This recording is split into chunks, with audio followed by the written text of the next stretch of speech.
everyone, I'm Ines Shaim, Business Development Manager, and I'm happy to welcome you to this webinar brought to you by Hamdan Shamsi, lawyers and legal consultants. Today, we'll be hearing from our key speaker, Robert Whitehead, who has first-hand experience in financial disputes under the jurisdiction of the DIFC courts, and will be speaking to you today about arbitration in finance disputes. Robert is a solicitor of England and Wales and has substantial international experience in commercial dispute resolution claims, both in the UK and in the UAE. Robert is experienced in advising and handling disputes through litigation, arbitration, and alternative dispute resolution. His main area of practice include disputes relating to banking and finance, corporate, employment, and regulatory matters. He specializes in advising high net worth individuals as well as financial institutions, corporate conglomerate on all aspects of commercial litigation, dispute resolution, and international arbitration. So without further ado, let's begin this webinar on the role of arbitration in finance disputes. Webinar on the role of arbitration in finance disputes.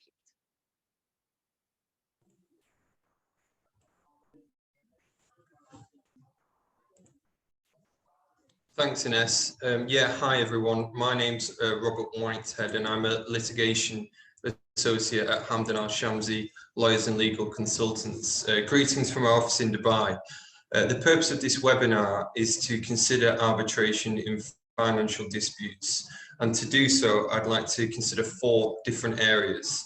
The first area is the proliferation of arbitration claims in the finance sector. The second is recent changes and developments that has led to the increase in the use of arbitration in the finance sector. And the third is the use of arbitration for financial disputes, techniques for tailoring arbitration in finance disputes, and what the limits are of arbitration in finance disputes. So if we go to the first of these areas, so the proliferation of arbitration claims in the finance sector. So essentially, litigation, not arbitration, has traditionally been the choice of dispute resolution forum for most international financial disputes. There's a number of reasons for this, some of which are the absence of a precedent system, which has been thought to lead to inconsistent decisions, so no binding precedent. Judgments can be made against parties that are in breach of the rules of the court procedure, i.e. default judgment, and also the perception that arbitration does not offer an expedited process, so to say summary judgment. So unlike other sectors like energy, shipping and insurance, the financial sector has not embraced arbitration in the same way as the general approach has been to use the English or New York courts. This is namely because these are jurisdictions which are financial institutions which are familiar with and use and have confidence to produce judgments. So that's a traditional position. If we talk about the proliferation of arbitration claims, so as we highlight here, international arbitration has seen an increase and has become more prevalent in the finance sector for resolving disputes, namely due to the fact of the increased involvement of parties from the emerging markets. The main issue for financial institutions has been the country in which the other party to the dispute is based, or the country in which the assets are based for enforcement purposes. So whilst there are key factors, other key factors that international arbitration offers by way of advantage include certainty, cost, confidentiality, flexibility, neutrality, and party autonomy. So there are also some other advantages. For example, arbitration awards are more widely and readily enforceable than court judgments, primarily due to the New York Convention on the Recognition and Enforcement of Foreign Arbitration Awards, which provides for an extensive enforcement regime for an international arbitration. And also arbitration agreements and procedures can be tailored to suit the circumstances of the specific transaction. So moving on now to look at sort of changes, recent changes and developments, sector-specific initiatives. So globalization, one of the main drivers has been globalization, which has been a main factor in the increase in the use of arbitration in derivative transactions. So the ISDA published a guide relating to the use of arbitration in the ISDA Master Agreement. And the guide was updated and includes a range of model arbitration clauses for several arbitral institutions and seats around the world. So we thoroughly recommend clients to look at that guide. There are also a number of finance sector specific initiatives which focus on the use of arbitration in the finance sector disputes, which we'll now go on to consider. One of which is called Prime Finance. So Prime was launched in 2012 to facilitate dispute resolution in the global financial markets, following a general concern over the ability of the courts to deal with complex disputes. So the impetus behind Prime was that complex financial disputes required resolution by financial market experts, and Prime offered a list of available experts to resolve disputes by way of arbitration under the Prime Finance Arbitration Rules, which closely related to the unilateral arbitration rules. So the Prime Finance Arbitration Rules have been tailored to the needs of arbitration in financial markets. And the main advantages are that awards can be made public with the consent of all the parties. Prime can publish an award or order in redacted form, provided that no party objects to the publication within 1 month after receipt of the award. So other initiatives has been the Hong Kong International Arbitration Centre, which in May 2008 announced the launch of its own panel of arbitrators for financial service disputes. There's also the Financial Industry Regulatory Authority, which administers most security-related arbitrations by offering a forum for disputes between customers and members, association persons, and disputes involving associated persons. So under this, these tend to be regarded as quicker, less complex, and more inexpensive means of resolving disputes. So those obviously attractions for financial parties. So they're the recent changes and developments. What I'd like to now go on to consider to help clients and to provide some general advice and guidance is the use of arbitration in financial disputes. So as we highlighted earlier, arbitration will be more appropriate than litigation in certain scenarios, and the parties can tailor their arbitration agreements to suit the needs of the business or the particular transaction. What we'd like to do now is consider the options which are available to parties when drafting an arbitration clause, and offer some techniques that parties can use to tailor arbitration clauses in international finance disputes. So there's 5 points which we focus on: which arbitration rules to use, so an institutional or ad hoc arbitration, which arbitration institution to choose, where should the arbitration take place, i.e. the seat of the arbitration, how many arbitrators to use, and any other factors which we'll come on to consider. So taking the first of these factors, which arbitral rules to use. So all arbitrations are conducted under the applicable rules of the relevant arbitral institution, and these rules govern the procedure of the arbitration. So at the time of contracting, the parties can elect which rules to apply, and thereby tailor the dispute resolution procedure to meet the requirements of the dispute. So it's a choice, and it's often between arbitration under ad hoc rules and arbitration under institutional rules, which we'll now consider. So an ad hoc arbitration is where there's no institution to administer the process, and the arbitration is conducted in accordance with a set of non-supervisory rules. So the main advantage of an ad hoc arbitration is flexibility, as one would expect, as it enables the parties to decide the dispute resolution procedure themselves. So it's less rigid and more flexible. So institutional arbitration, on the other hand, which is the alternative type, the majority of financial institutions will opt for institutional arbitration because they benefit from the established rules and procedures that are available in administering and dealing with complex high-value disputes. Financial disputes obviously take comfort and confidence from established rules, which one would expect. So frequently selected institutions tend to be the London Court of International Arbitration, often referred to as the LCIA, the International Chamber of Commerce, the ICC, the Dubai International Financial Centre, DIAC, the Hong Kong International Arbitration Centre, and the Singapore International Arbitration Centre. So as explained earlier, as an alternative approach to using the more generalist institutions, financial institutions may be minded to choose an arbitral tribunal that specifically focuses on arbitration in the financial sector, such as prime finance, as discussed earlier. However, to date, this has not been that popular, and it tends to be the case that the more proven and familiar institutions, as just mentioned, tend to be used.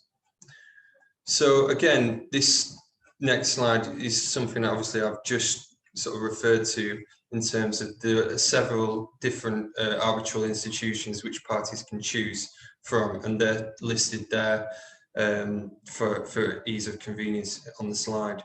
The rules and procedures for each arbitral institution can be found on their website and are updated constantly. So as lawyers, obviously, we need to be familiar with the rules, and we advise clients on the rules on a constant basis to enable them to position themselves in the best possible way in respect of claims and to use the rules to their advantage. There is no hard and fast criteria to use when choosing an arbitral institution, and increasingly, mainly due to competition, most arbitral institutions offer similar processes with little to distinguish between them. Therefore, the main factors, I think, when we advise clients when considering an arbitral institution are, for example, location and proximity. So a reputable institution based in the party's chosen seat or location will often be viewed as preferable due to the perceived association with a knowledge of how things work in that seat. International acceptability and reputation, so market knowledge and recommendations as to the institution's staff responsiveness and knowledge of the market often helps. The more soft things, soft skills. And internationalism and neutrality, obviously very important, and unbiased impartial conduct and an ability to deal with disputes of an international nature. Parties want to be confident that the institutions can do so and can handle the claim correctly, appropriately, and can provide a decision which they can obviously use. So the next slide is to do with where should the arbitration take place. So this is often referred as a seat of the arbitration.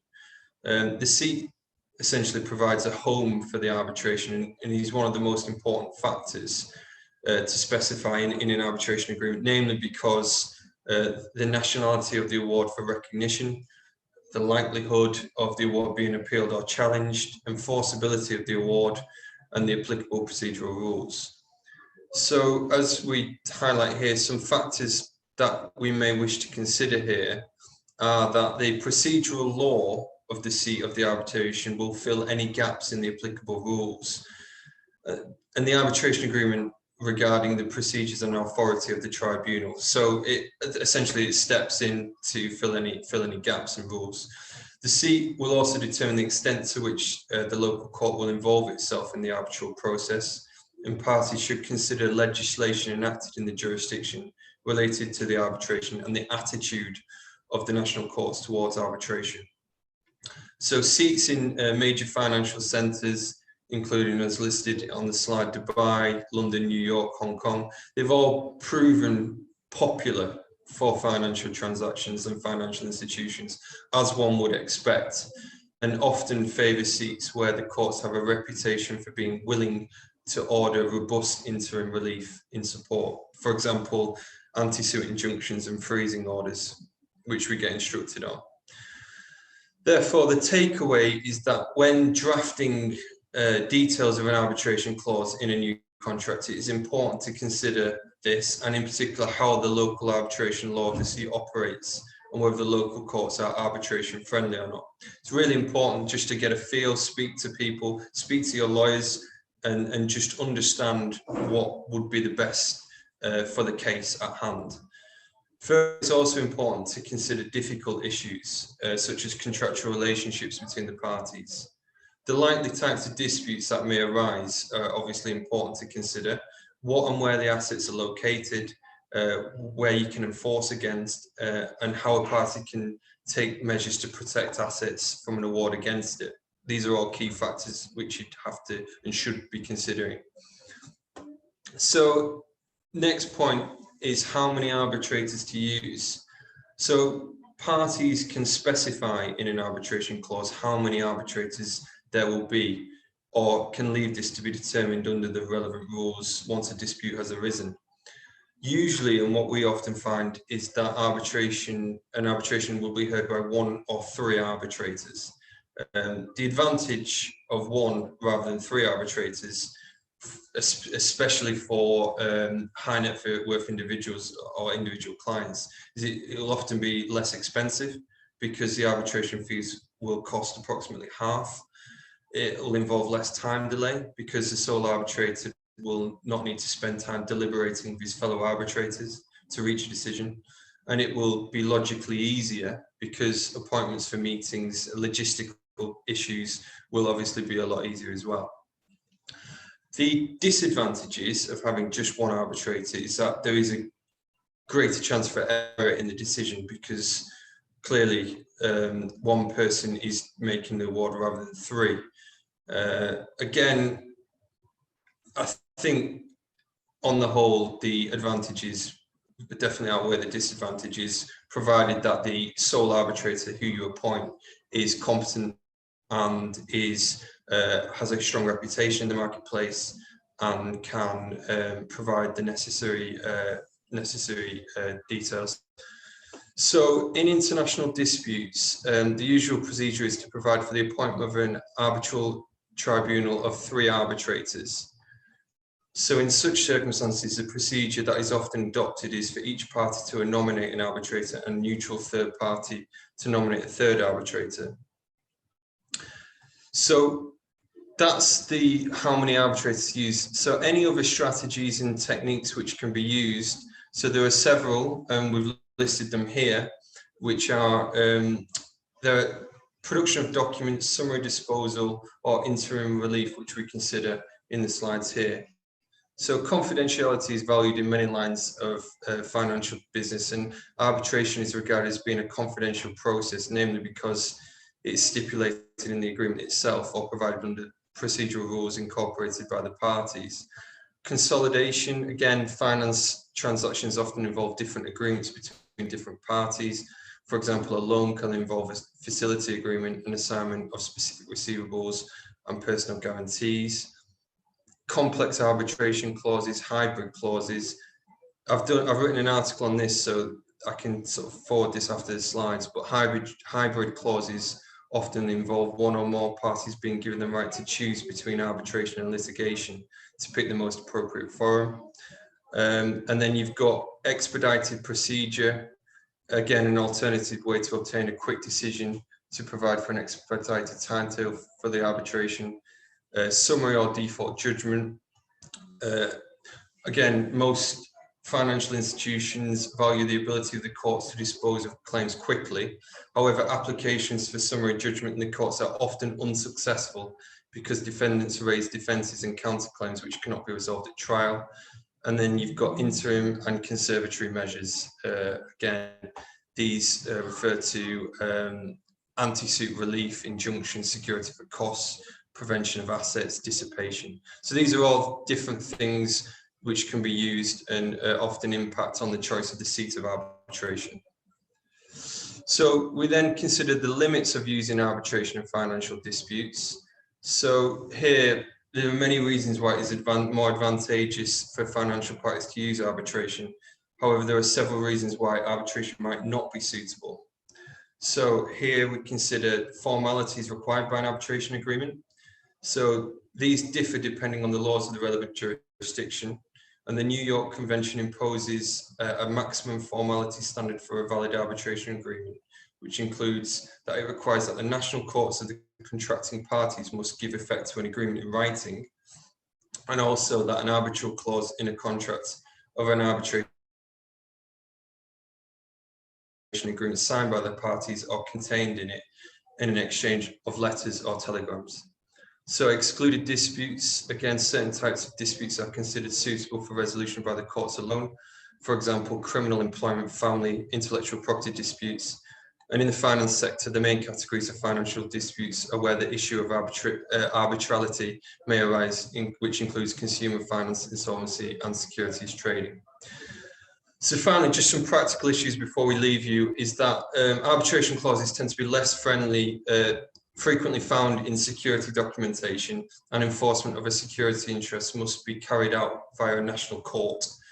However, there are limited grounds to challenge the validity of an arbitration clause, and the New York Convention does provide that the courts of a signatory country must uphold an arbitration clause unless the clause is null and void, inoperative, or incapable of being performed. So thank you all for attending this webinar.